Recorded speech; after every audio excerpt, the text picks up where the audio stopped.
Hey everyone, come for a walk with us through the beautiful Victoria Park in Truro, Nova Scotia.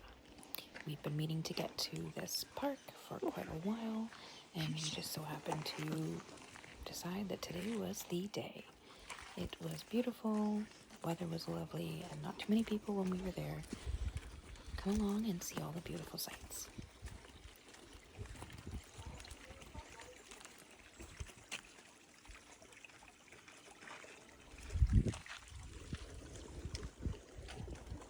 This is Jacob's Ladder. I believe it's 127 steps from top to bottom.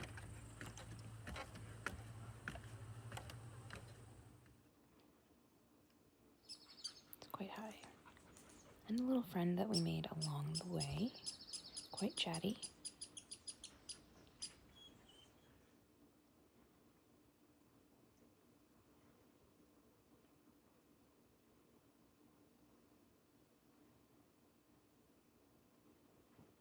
Now, if you live in Nova Scotia, you know we are kind of in a drought. So the waterfall behind us here is usually a little bit more voluptuous. Today it was just small. Still beautiful though. Thanks for coming along.